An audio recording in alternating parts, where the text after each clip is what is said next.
Alright, hi everybody. So what we're going to do today is talk about the first major shift in the Cold War. And that shift's going to come as a result of the death of Stalin. Stalin had been a huge fixture in the Soviet Union, building up a cult of personality, almost like a godlike following.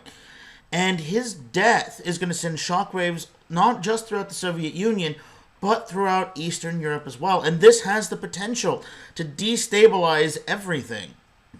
With the Cold War, one thing to remember is one of the things that keeps it going is the supposed balance of power.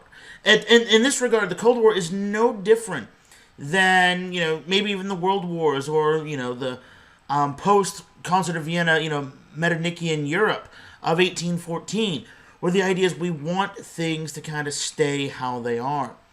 And so each nation's going to try to maintain that status quo. But the death of Stalin changes everything. So what we're going to see is, first, I want to talk a little bit about Stalin's cult of personality.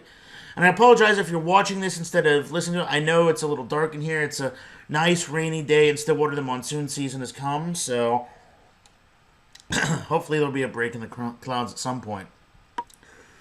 Stalin was seen as kind of the great father of the Soviet people. He maintains ties with Vladimir Lenin, ties to the Marxist Revolution, but as a way to help keep power, as a way to ensure that there were no revolts. He built up this image, this cult of personality, that he was this great father-like figure to the Soviet Union. Remember, in World War II, many times Soviet soldiers would paint on their tanks "Za Stalina" for Stalin, okay? Whereas others would cry "Za Rodinu" for the motherland, others took up that cry "Za Stalina" because he's seen as the great Stalin, loved, worshipped, venerated by his people. Is this true? Not necessarily. In the sense that, there were a great many people that did actually legitimately love and venerate this man. But how many did so out of fear?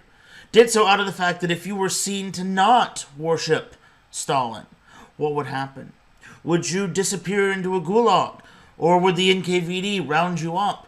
Would somebody find out? And so it was probably safer to give thanks, give praise to the great Stalin who had, single-handedly won the great patriotic war. Part of why Stalin does this, understand, Stalin is incredibly paranoid. Like, Stalin literally thinks that everybody wants to depose him. And there are a number of people that do. So he runs with this image. And what he wants to do is create this idea that he is irreplaceable. That this would almost be like, King Louis, l'état c'est moi, I am the state. This idea that he is replaceable, and without him, okay, that the whole Soviet system would maybe collapse. So what he does, he, creates this image that he's great with children. He creates this image that the people love him.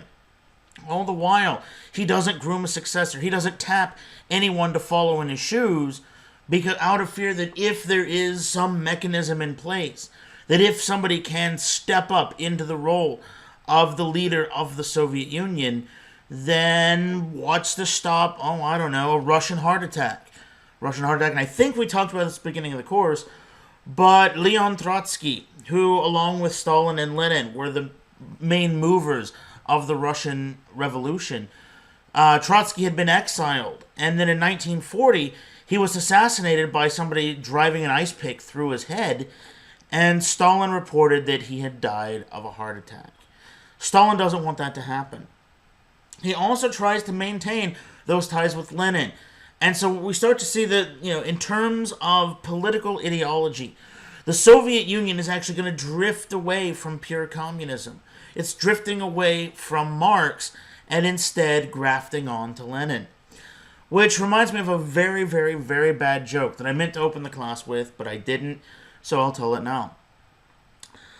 There's this one student, he was kind of an American student, and he was a devout communist, and he dies fairly young, and so he goes to communist heaven. And yes, that is a thing, there is a communist heaven, where that's where all the communists go. And so he's walking through one day, and he sees Karl Marx, And he fanboys all over himself. Oh my God, you're Karl Marx. You're the founder of communism. And just starts heaping praise and, all this stuff. And so Marx, takes a liking to the kid and says, hey, do you want to come up to my apartment? And the kid's overjoyed. So they go, and it turns out that Marx is living in this bad one-room flat. I mean, it's not what you would expect for the leader of communism. And so the kid says, but Mr. Marx, I don't get it. You wrote Das Kapital. You wrote the Communist Manifesto. You are communism. Why do you get so little recognition? And Marx said, well, it turns out I was never a very good communist. The kid's like, well, why? Because I never mentioned Lenin in any of my speeches. The fact is, Stalin had taken, and now we're done with a bad joke, Stalin had taken so many pains to always reference Lenin that he shifts the ideological origins of Stalinist communism to Lenin instead of Marx. And that might be fine, but that's going to lead to breaks as other communist states, things like Albania or China, or even Eastern Europe states, as we're going to see, when they, become communist or subscribe to communism, for them, they're going to instead want, a more Marxist brand of communism as opposed to Leninist brand. So Stalin tries to manufacture this idea that he is the great father, that he's great with kids, that this baby here on the left would not dare poop on his hand because you don't know what would happen. Kids loved him, sing songs about him, praised him. But the real Stalin is somewhat different. You make me laugh, go to Gulag. The fact is, the Soviets at this point are very reliant on the concept of the Gulag. Now, the Gulags are going to, start to fade away by the 1960s. But they're in use well before World War II, and they create this idea of fear and repression.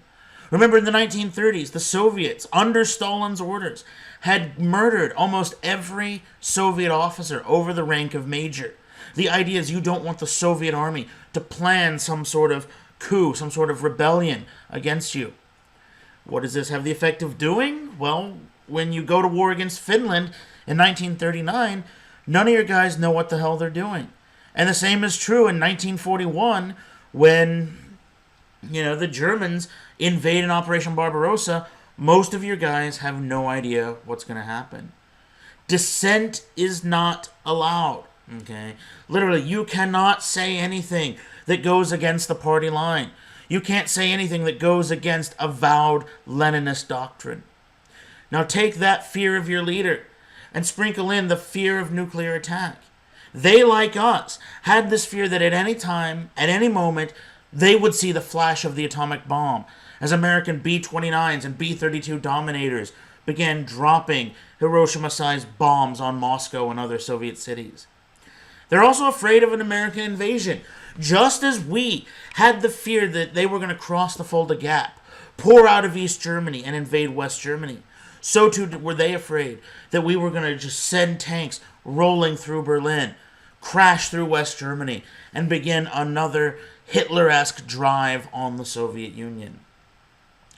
The Soviets have this massive culture of fear.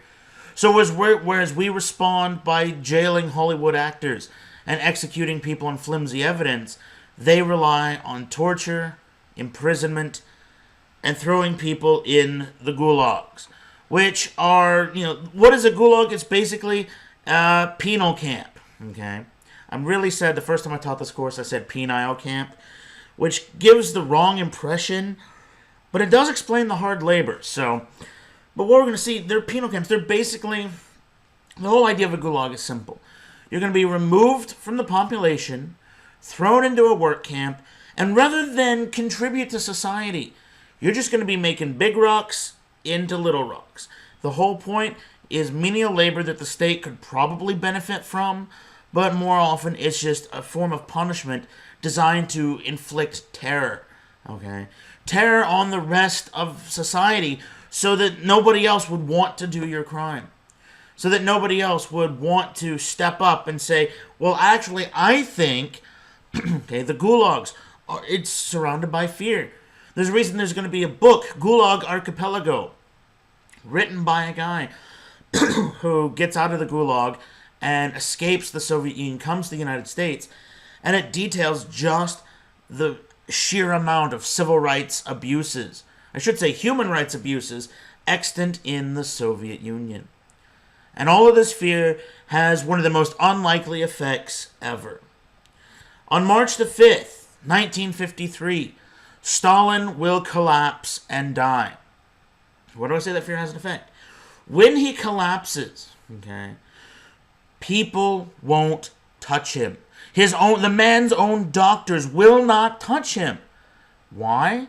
Because consider this. Imagine you are, Soviet doctor, okay? Great leader has collapsed. You go up to great leader to help him, to render aid. Great leader still dies.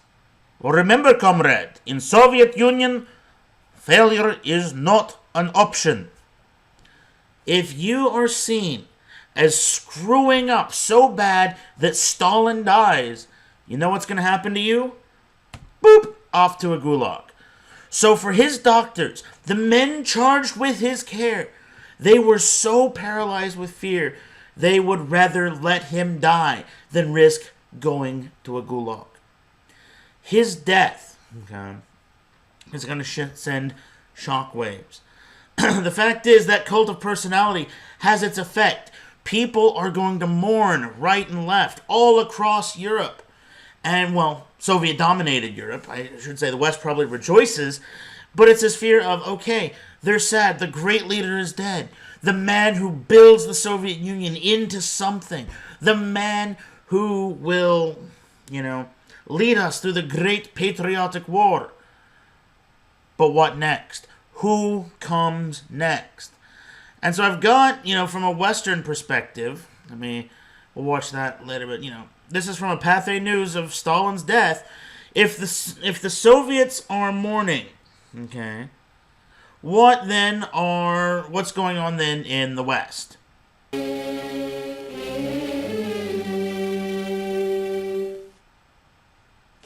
for the West, it's that key. Who will seize power? Moscow heads the communist world in mourning the passing of Joseph Stalin.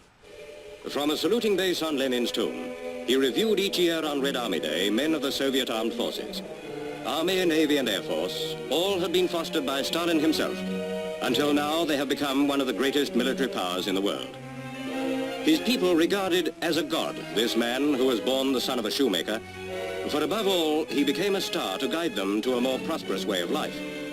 In return, they gave him their undying devotion and accepted his every word as law. But one thing Stalin did not give them, their freedom. And that, to countries outside the Iron Curtain, means all. Over the years, Soviet propaganda built up a picture of Stalin as a kindly man who loved his people.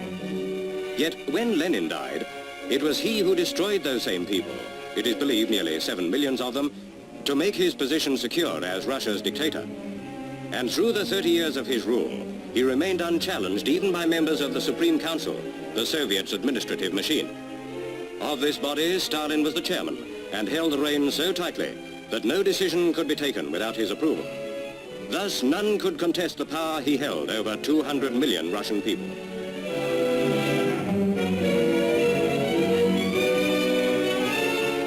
Then, in the last war, Russia took arms against Nazi Germany and the Grand Alliance was formed. At Yalta, following the collapse of the enemy, the Big Three met, Churchill, Roosevelt and Stalin, to plan for peace. But Stalin abused the privileges that victory won him, and still world peace is threatened by his policy of communist domination. Russia herself has known fear in post-war days. 9 Jewish doctors were accused of murdering Zhdanov, once believed to be Stalin's successor. Now Molotov, chief of secret police Beria, and Stalin's right-hand man Malenkov are among those tipped as Russia's new ruler. Malenkov, reports indicate, seems the most likely to follow in the steps of his master, probably by methods similar to those adopted by Stalin himself, who had all his rivals liquidated to establish his initial power. Anxiously, the world waits for the name of the new Soviet dictator. Whoever shall occupy the Kremlin follows a man of genius. Yet he was not wholly a great man, for he lacked humanity and the will for peace, the essentials for everlasting greatness.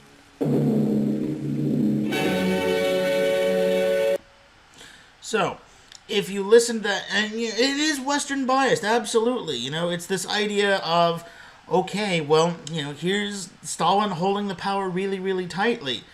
But it is correct, but it also shows, okay, that Stalin holds the power so tightly, okay, that if you look, our sources identified Malenkov, Molotov, and Beria.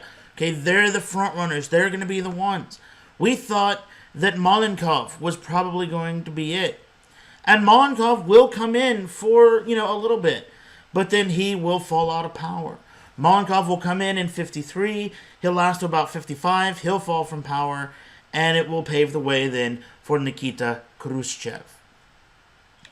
Now, one thing that we can see from the West, they hoped this was going to be the, easing of relations. And we're actually going to see what you could call a peace offensive by the Soviets. Some hope at easing relations, of backing down from this, just period of warfare. Remember, pardon me, that's what I think of that. Stalin is the one who gives the go-ahead for the apparently, I'm broken up about Stalin's death today. It's Stalin who gives the order for Kim Il-sung to begin his invasion of South Korea. It had been Stalin that wants to challenge in Berlin. And so the thought is, maybe with Stalin's death, maybe the Soviet Union can kind of pull back from the abyss. This is the one time that they, instead of overreacting, can, control their reaction. But the problem is, okay, what we're going to see is that consistently vying for power. Malenkov, Molotov, Beria keep wanting power. A new frontrunner emerges, Khrushchev. And we're going to see that whereas in the United States, okay, that power is fairly orderly. You've got your candidates, but there's an orderly election. Whereas in Britain, it's the monarchy, although governments, will come and fall. In the Soviet Union, it is a very, very tough competition that's often done behind closed doors and that the people themselves don't get to see.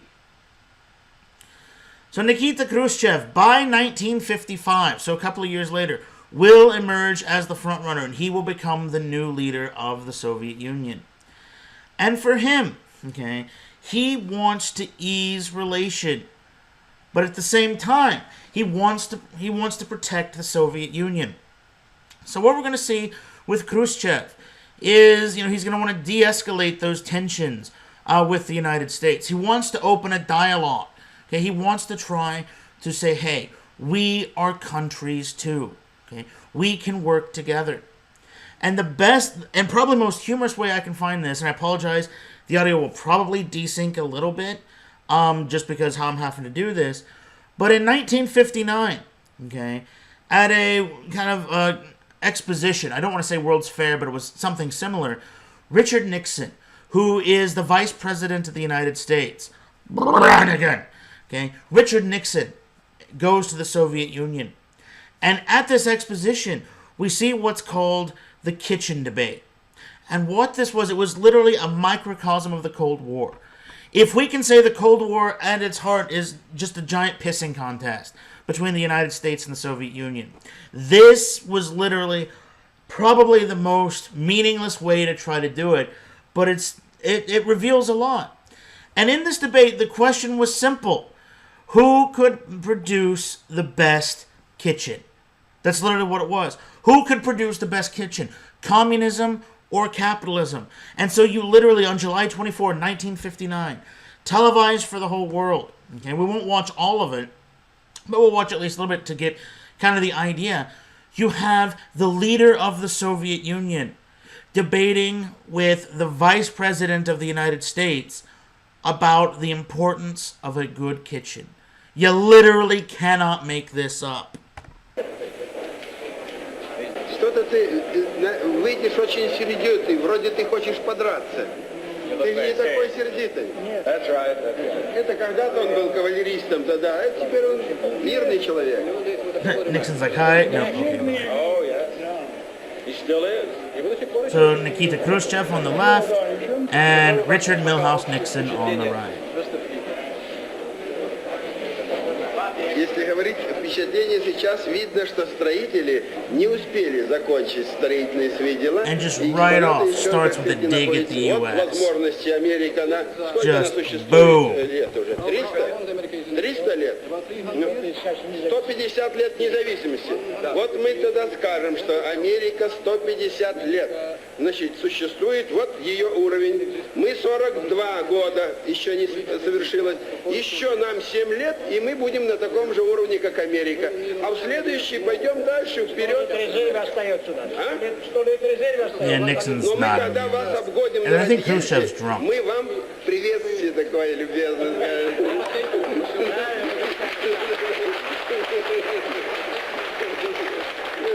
Потом, если хотите, мы можем остановиться и сказать, пожалуйста, за нами, пожалуйста. Вопрос социального устройства. Вы хотите при капитализме? Живите. Это дело ваше, это вопрос внутренний, нас не касается. Мы можем вам сочувствовать, ну что же, раз вы не понимаете, ну живите так, как понимаете. Mr. Vice President, from what you have seen of our exhibition, how do you think it is going to impress the people of the Soviet Union? It's a very effective exhibit, and it's one that will cause a great deal of interest. I might say that this morning, I very early in the morning went down to visit a market, and where the farmers from various outskirts of the city bring in their items to sell. I can only say that there was a great deal of interest among these people who were workers and farmers, etc. I would imagine that the exhibition from that standpoint will therefore be a considerable success. As far as Mr. Khrushchev's comments just now, they are in the tradition we learned to expect from him of speaking extemporaneously and frankly whenever he has an opportunity. I can only say that if this competition which you have just described so effectively, in which you plan to outstrip us, and particularly in the production of consumer goods, if this competition is to do the best for both of our peoples and for people everywhere, there must be a free exchange of ideas. There are some instances where you may be ahead of us. For example, in the development of the thrust of your rockets for the investigation of outer space. There may be some instances, for example, color television, where we're ahead of you. But in order for both of us to benefit, No, we make better Вы TV. вас опередили и в этой технике вас опередили. Американцы умные люди, мы всегда об этом верили и знали. Ну что, глупые люди не могли бы поднять экономику на такой уровень, которого не достигли. Но мы тоже, знаете, не мух, так сказать, ноздрями бьем. I have no idea what the hell that's 42 года, знаете, так шагнули. And apparently neither does Nixon. Достойные партнеры. you must not be afraid of ideas. Вот мы вам говорим, вы-то не бойтесь идей, а нам бояться нечего, мы уже вырвались из этого, понимаете, положения, когда нас идеи не And пугают. so there, I mean, you almost kind of get a sense of what the Cold War kind of is about. It's about this fact that it's almost two nations speaking past each other. Of Nixon saying, you should not be afraid of ideas. We should compete. But then Khrushchev saying, no, we're saying it's you who should not be afraid of ideas. We shouldn't be afraid of capitalism. You shouldn't be afraid of communism. And so the two nations are wanting to compete. And so what we can see is, on the one hand, relations have eased enough where you can have this kind of debate, where Khrushchev is open to improving the quality of Soviet life. That's why he, allows American stuff to come in and to actually check and say, okay, how do our consumer goods stack up against American goods? But we can already see, though, in that debate, that a small little thing that's kind of creeping in. And that is, although Khrushchev wants some Soviet military disarmament, although he does want to reduce the size of the Soviet military to an extent, he also wants to seize on the concept of ballistic missiles. And for him, what that means is, for him, missiles are, This could be a good way to protect the Soviet Union. It's a more effective nuclear delivery system. And we'll talk about, again, those missiles like the R-7 Semyorka. Those have already been in effect by 1959. They're going to put Sputnik into orbit in 1957. We'll talk about that in the space race a bit later. But we can see that, by 1959, as Nixon, eloquently said, okay, there are some ways you're ahead of us, but there are some ways we're ahead of you. And so what's happening is the two nations are competing. And this would seem like we could almost get along. That's, that would almost be the vibe of that kitchen debate. If I were to just show you that without any context, it would seem like the two nations can get along. You have an American vice president in Moscow debating with Nikita Khrushchev, the leader of the Soviet Union. And in fact, the Soviets are taking steps to try to change that hardline image. We're going to move into a period of de-Stalinization. And what de-Stalinization pretty much is, and it's spearheaded by Khrushchev, is to distance the modern Soviet Union from the past of Stalin, to distance themselves from what's going on. Okay, this represents almost a complete shift in Soviet ideology to try to repair the image of the Soviet Union so that it could trade and compete and exchange ideas. Okay, we're going to see in 1960 they're going to close the gulags. In 1961, Stalingrad is renamed Volgograd, city on the Volga. Okay, it goes back to its original name. Okay. Khrushchev condemns the repressions of Stalin, condemns what Stalin had done, and starts actively working to destroy Stalin's cult of personality. He also uses kind of as a blame campaign. All of those problems, the various atrocities, the famines, the purges, all that, he puts squarely at Stalin's feet, saying this is not what the Soviet Union is about, but rather this then is, this is what Stalin had done to us. This is Stalin. Okay, this was all Stalin. It was always Stalin. It sounds great. It almost sounds like this Cold War, like we're already through the course, because it blows up in 45, and by 61, the Soviet Union is rolling back. But the fact is, the Soviets can't, that's great to say, but in practice, that's much different.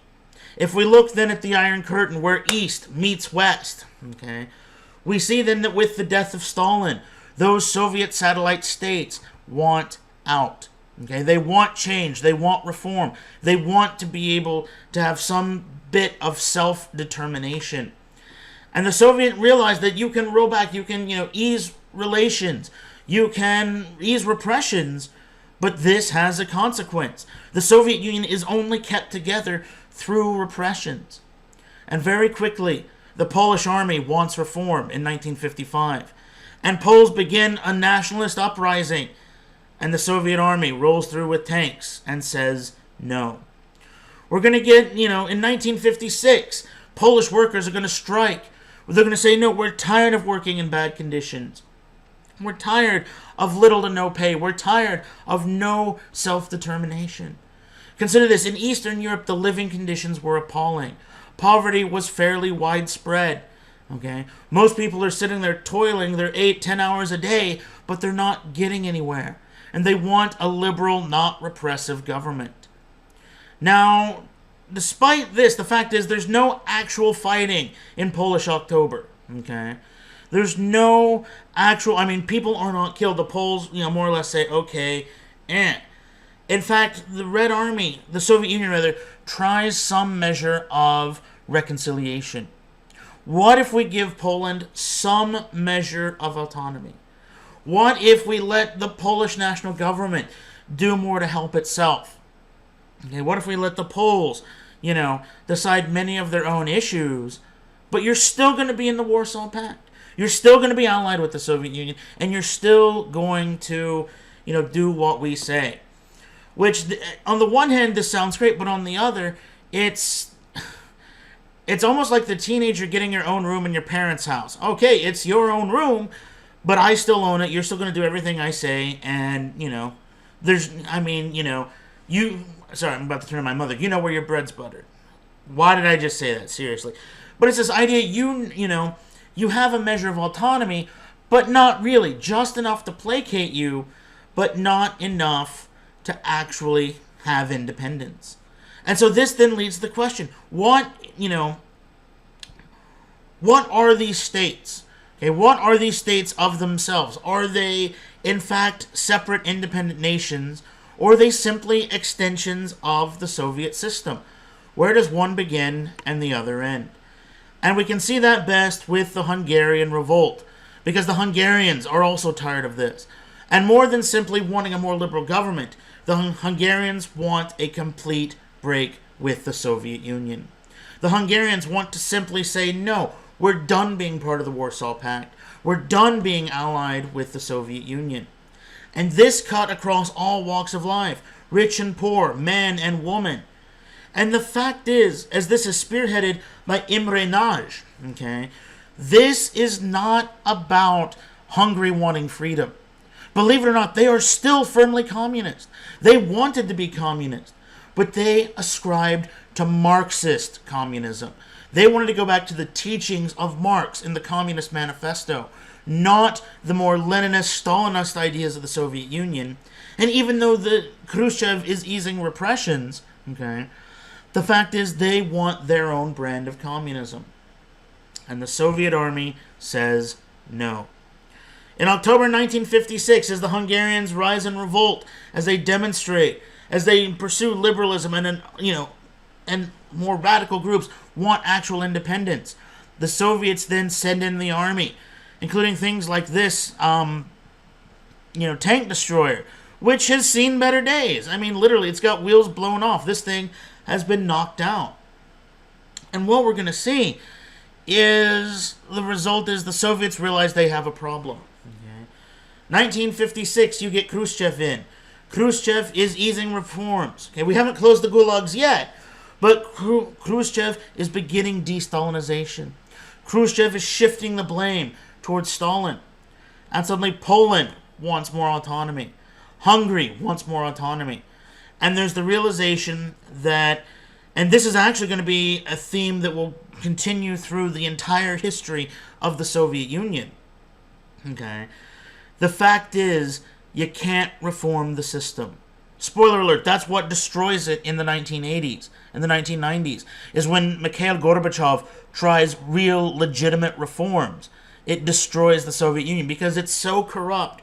It's so built on itself of repression, you cannot actually save the system. But that's something they don't know yet. And so Hungary revolts. The Hungarians want their own nation. They hearken back to classical history. And so what's going to happen is by October 24, revolution will break out. There's going to be actual fighting. Imre Nagy will appeal to the United Nations, appeal to the United States. Help us. Give us arms. Give us equipment. Make a stand for freedom here. We're going to see Time magazine. The Man of the Year in 1956 will be the Hungarian freedom fighter. The West is, all about this. But the fact is, the United States does not want a wider conflagration.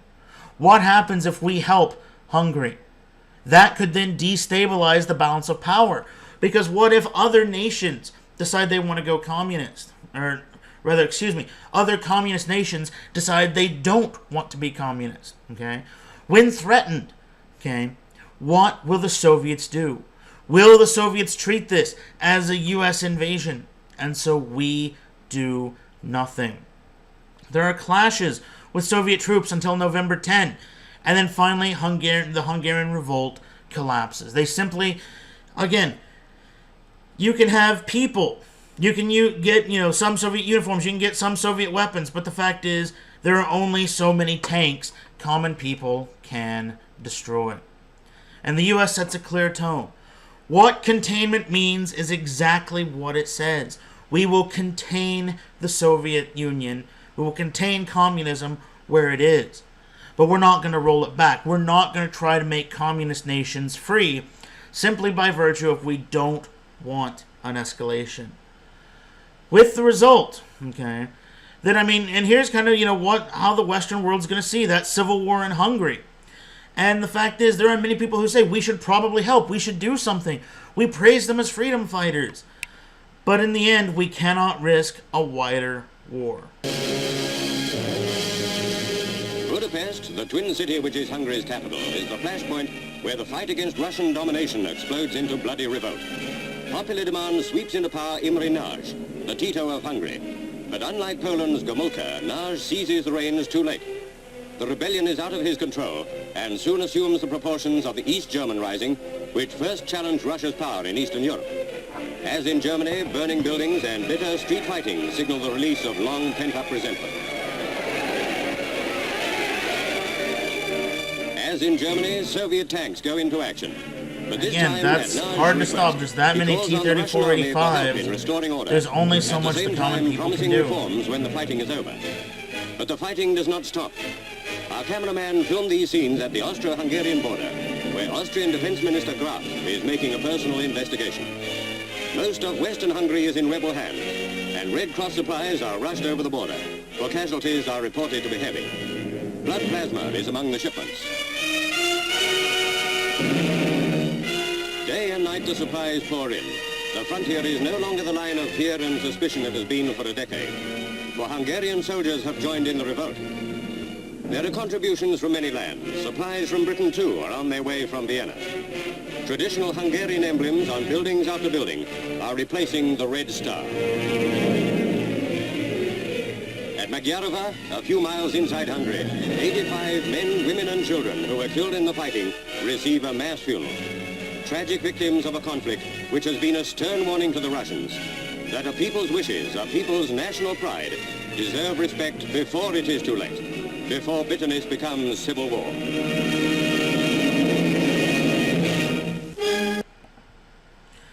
So, let's actually close that.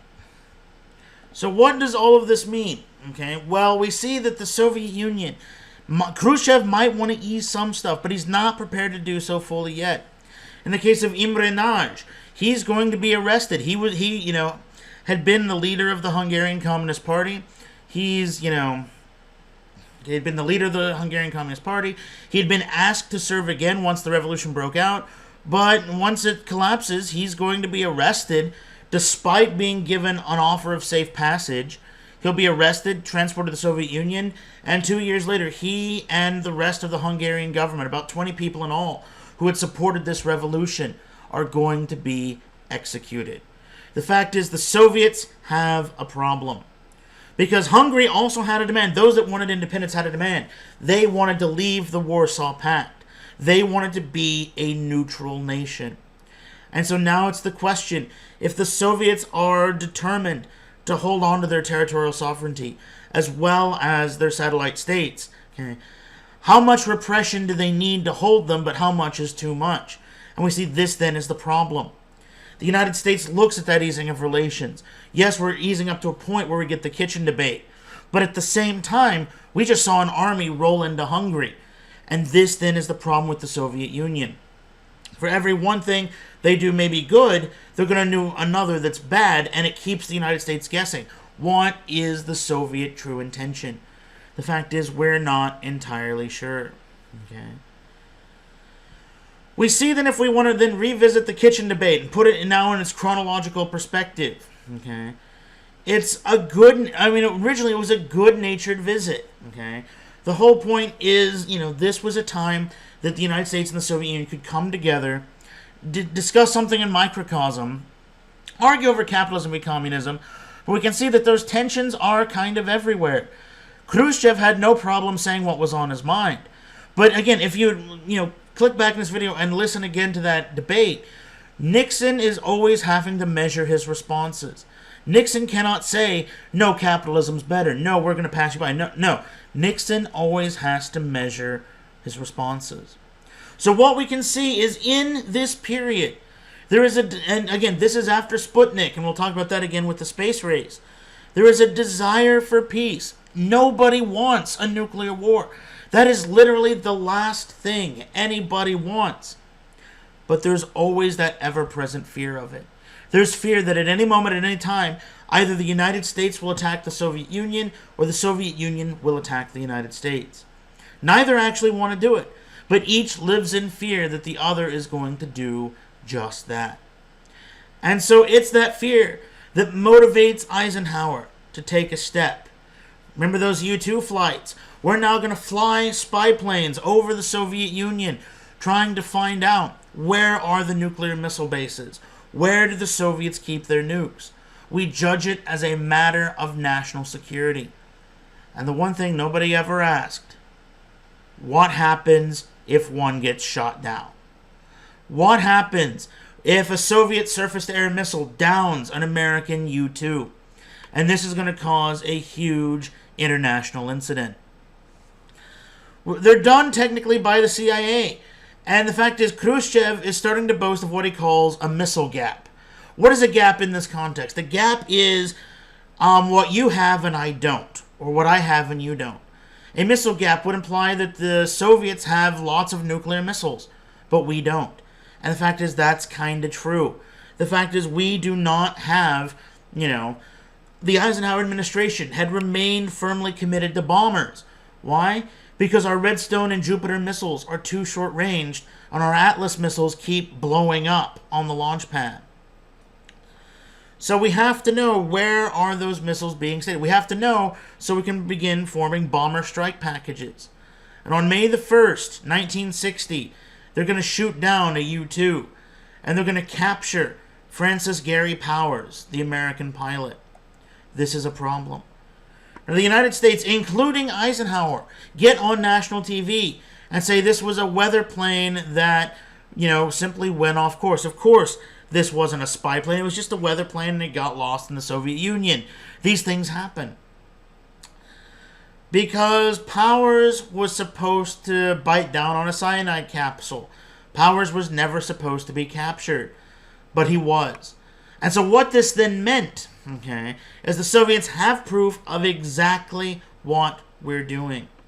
And so at the exact moment that Khrushchev is trying to ease relations, this all but destroys them. And both sides are now pitted on a course that in 1962 in Cuba could lead to nuclear war. And so the question that I want to leave you with, we've got another slide, so just hang on. But the question I want to leave you with is this. Who is escalating the war? Who is the one escalating? Is it the Soviets, who build lots of missiles and then, claim they have, a missile gap to make us inferior so that we respond?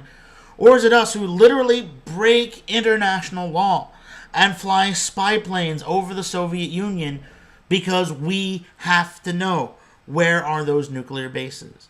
The question is, who is doing the escalating? And it's in this, as we see the transition of power, and the Eisenhower administration gives way to John F. Kennedy. Eisenhower, too, wants to ease those Cold War tensions. Eisenhower fears communism. He hates communists. He doesn't like the idea of the United States ever going communist. But at the same time, he realized who profits from a Cold War. And in his farewell address, he warns against what he calls the military-industrial complex. He says we should be on our guard for the undue influence of power that the industrialists who build this stuff have in Congress. Why? Because, and he says, every bomb, plane, gun that is made, that takes away food or something from a hungry child. Because for him, it's simple. He looked at this and he said, well, wait a minute. We're having a Cold War. We need to build more tanks. Who profits from the building of those tanks? Who profits from the building of those bombers? Who profits from the building of those guns? The fact is, he was worried, what if the Cold War is escalating because the industrialists want it to? And this had been an age-old charge. After World War I, people said that World War I would not have happened had the industrialists not wanted war, had they not wanted to build all sorts of new stuff. But for him, this actually comes down to something a bit more basic. This is a complete reversal of the United States military tradition. Historically, we want a small army, because standing armies are threats to liberty. We have one. We have a big one. Historically, we want to avoid entangling alliances.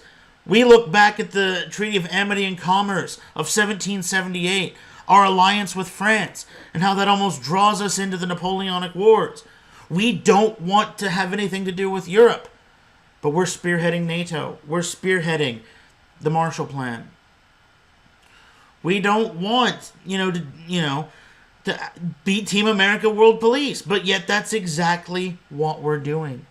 And so there's this realization that in the Cold War, although it might be a just fight, and he would probably say it was, although we have to be on our guard against communism, the fact is that the United States is starting to lose something of itself. That in this direct challenge to the Soviet Union, in this direct challenge against communism, we are giving up many of our traditions that we had kept through the 19th century and the first half of the 20th. Would that be for good or for bad? The fact is, we don't know. But this is promoting a change, not just for us, but in fact throughout the entire world. Alright guys, as always, if you have any questions or comments, things like that, please let me know. I'm going to be posting a video or questionnaire here soon. I know a number of you guys are living in Stillwater. I'm wanting to host an extra credit movie night somewhere on campus, watch a couple of Cold War movies. So I'll make a post about that. I know probably most people aren't going to be able to come, but I can think of an alternative assignment. That won't be a problem. But I will post more details about that in the future. So as always, if there's anything I can do, anything, please don't hesitate to ask. Stay safe out there, comrades, and remember, when you see the flash of the atomic bomb, duck and cover. Bye-bye, guys.